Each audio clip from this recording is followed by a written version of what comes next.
Selagi zona terlarang mulai menyempit, Jin Seowon lalu bergerak menuju zona aman untuk mencari tempat perlindungan bagi dirinya, dan ia yang merasa kalau zona mengecil menjadi semakin cepat. Melihat para player yang masih bertahan tinggal 8 orang lagi, Jin Seowon mengasumsikan, meski waktu dalam permainan masih tersisa 87 hari lagi, melihat zona semakin mengecil, mungkin itu difaktorkan dari jumlah survivor yang masih bertahan.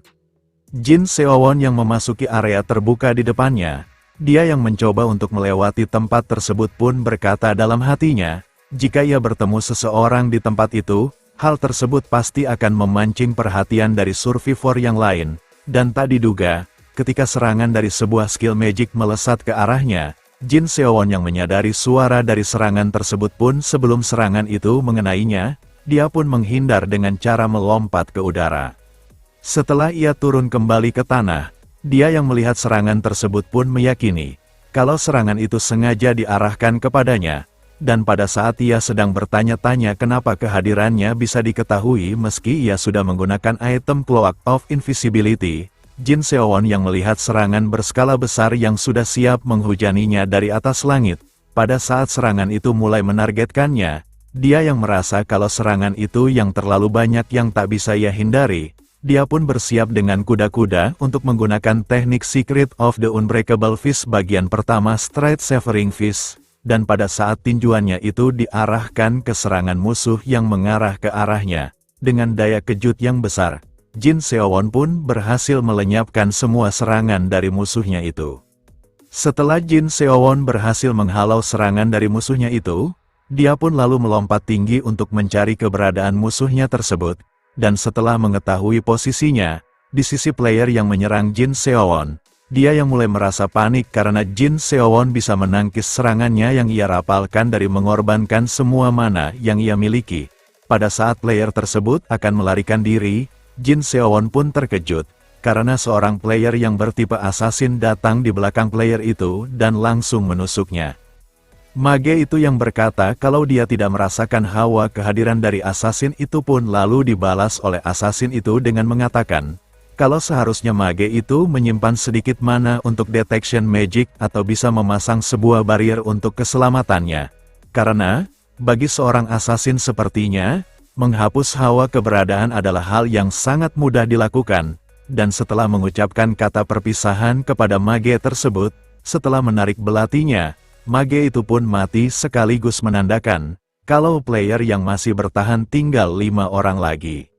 Jin Seowon yang kembali turun ke tanah pun lalu ditanya oleh assassin itu, kalau yang ada di depannya pasti orang yang bernama Jin Seowon, dan Jin Seowon yang mendengar itu, dia pun lalu bertanya, apakah assassin tersebut tahu tentang dirinya, dan assassin itu menjawab dengan mengatakan, kalau dia sudah pasti tahu tentang Jin Seowon, yang berhasil membunuh 6 sakwang yang menjadi musuh bersama para player, dan karena hal tersebut, assassin itu pun berkata, kalau Jin Seowon menjadi incaran mereka untuk memperebutkan item yang ia dapatkan di mayat 6 sakwang yang telah ia bunuh. Dengan memegang 2 belati di kedua tangannya sambil bersiap untuk melakukan pertarungan, assassin itu berkata kepada Jin Seowon untuk jangan bersusah payah berjuang dan menyuruhnya untuk mati dengan tenang di tangannya itu. Karena setelah ia menargetkan mangsanya, assassin itu berkata kalau dia tidak pernah gagal untuk membunuh mangsanya tersebut, dan dengan kecepatan yang tinggi, assassin itu lalu bergerak untuk melancarkan serangan kepada Jin Seowon. Namun, Jin Seowon yang tidak tinggal diam pun menyiapkan tinjunya untuk membalasnya. Assassin itu yang melihat pergerakan Jin Seowon yang ia anggap kalau pergerakannya tidak secepat yang ia miliki. Dengan tebasannya yang sangat cepat, assassin itu berhasil mendaratkan luka di tangan Jin Seowon. Meski niatnya ingin memotong tangannya tersebut, karena Jin Seowon mempunyai tubuh yang ia anggap cukup keras, assassin itu hanya bisa mendaratkan luka sayatan di tangannya itu. Jin Seowon yang memegang tangan kirinya yang terluka pun berkata dalam hatinya, kalau dia tidak melindungi tubuhnya dengan energi internalnya, dia beranggapan, kalau tubuhnya pasti sudah terbelah oleh serangan assassin tersebut, dan Jin Seowon yang akhirnya menyadari kalau musuh yang ia lawan adalah musuh yang sangat kuat. Pada saat assassin itu berkata sambil tersenyum kalau kematian Jin Seowon hanya tinggal masalah waktu saja, Dia dengan sombongnya berkata kalau dia tidak pernah gagal melakukan pembunuhan, apalagi di kegelapan. Di sisi Jin Seowon, dia yang baru pertama kali melawan seorang asasin, dan di waktu bersamaan mendengar ucapannya kalau dia ahli membunuh di dalam kegelapan, dia pun akhirnya sadar, kalau soal bersembunyi di kegelapan tidak ada yang bisa mengalahkannya. Asasin itu yang mulai berbaur dengan kegelapan untuk menghilangkan hawa keberadaannya. Pada saat ia menghilang yang membuat Jin Seowon yang melihat itu terkejut, tanpa diduga asasin itu sudah ada di belakangnya. Namun pada saat ia melancarkan serangannya dengan menggunakan kedua belatinya itu, pada saat ia sudah berhasil membelah tubuh dari Jin Seowon, dia pun terkejut, karena yang ia belah hanyalah sebuah kloningan saja, dan dengan memanfaatkan item Cloak of Invisibility yang bisa menyembunyikan hawa keberadaannya secara sempurna, Jin Seowon lalu berkata kepada asasin itu, kalau teknik stealth yang ia miliki memang cukup mengesankan, namun dibandingkan item Cloak of Invisibility yang ia miliki, kemampuan stealth yang asasin itu miliki hanyalah versi kecil dari kemampuan itemnya itu. Jin Seowon yang sudah ada di belakang asasin itu, dia yang meraih kedua tangan dan memegangnya dengan sangat erat. Setelah Jin Seowon berkata kalau dia bisa menentukan gerakan selanjutnya asasin itu dengan cara melacak energinya, asasin itu yang mulai merasa panik pun mengumpat Jin Seowon dengan menyebutnya seorang pengecut. Namun, Jin Seowon yang tak menghiraukan perkataannya pun lalu mematahkan kedua tangannya itu. Dan pada saat asasin itu yang mencoba membujuk Jin Seowon dengan mengatakan kalau Jin Seowon bisa mengampuni nyawanya itu, dia berkata kalau dia bersedia menjalin kerjasama agar Jin Seowon bisa memenangkan permainan tersebut. Namun tanpa ampun, Jin Seowon langsung membunuhnya dengan sword teknik yang ia kuasai.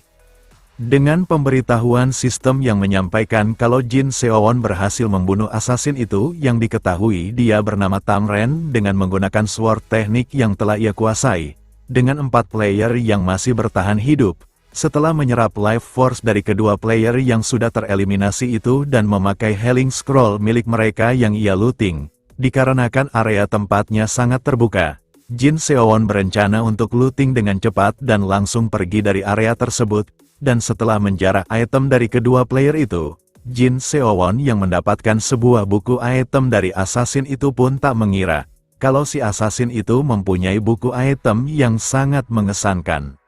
Diketahui, buku item itu bernama Book of Spirit Welding Illusion Step, dan deskripsi dari buku tersebut ialah si pengguna dapat membuat klon untuk bertarung bersama, serta jumlah klonnya tergantung pada energi internal yang dimiliki si pengguna. Pada saat Jin Seowon memegang buku item itu, ia merasa bersyukur, karena assassin itu tidak tahu cara menggunakan energi internalnya, karena kalau jika ia menguasainya, Jin Seowon berkata kalau dia pasti akan kesulitan melawan assassin tersebut, dan ditambah dengan buku skill yang ia dapatkan di mayat mage yang dibunuh assassin tersebut yang bernama Carmen Sai, yang termasuk ke dalam detection magic tingkat tertinggi yang dapat melihat dan menembus segala jenis stealth, Jin Seowon merasa kecewa, karena circle yang ia miliki terlalu rendah, yang membuatnya tidak bisa mempelajari skill tersebut. Pada saat Jin Seowon berkata kalau berkat skill tersebut mage itu bisa mendeteksinya meski ia sudah menggunakan Cloak of Invisibility, tak diduga serangan kejutan pun melesat mengarah ke arahnya, yang berhasil mendaratkan goresan di pipi kanannya itu. Dia yang melihat kalau serangan tersebut ditembakkan dengan menggunakan senjata panah, pada saat ia meyakini kalau itu adalah serangan dari Juro Kuana yang ia temui di beberapa waktu yang lalu. Pada saat ia menoleh ke arah serangan itu berasal, tak diduga ada serangan magic dengan menggunakan batu besar yang mengarah ke arahnya, dan Jin Seowon yang melihat serangan itu. Dia yang mengira kalau serangan itu pasti bukan dari Juro Kuana yang mengandalkan senjata panahnya itu, dia yang sudah terlambat untuk menghindari serangan tersebut pun mencoba memfokuskan energi internal di tangannya, dan dengan teknik Secret of the Unbreakable Fist Straight Severing Fist, pukulannya itu pun berhasil menghancurkan batu besar itu dengan berkeping-keping, dan pada saat Jin Seowon bertanya-tanya kenapa ada dua serangan sekaligus mengarah ke arahnya, pada saat ia mengira-ngira kalau mereka bekerja sama, tak diduga seorang player lain datang di arah belakangnya, dan pada saat melancarkan serangan kejutan dengan menggunakan pedang floretnya itu, Jin Seowon masih bisa menghindarinya, dan setelah bergerak dan mencoba menjaga jarak dari mereka, ternyata mereka bertiga sudah bekerja sama untuk memburunya, dan diketahui, nama player yang tersisa itu antara lain, King of Karsen bernama Chen Turk, Demon King's Right Hand bernama Chiron, dan terakhir Juro Kuana yang dikenal sebagai Divine Archer. Next, kita lanjut di part selanjutnya. Terima kasih.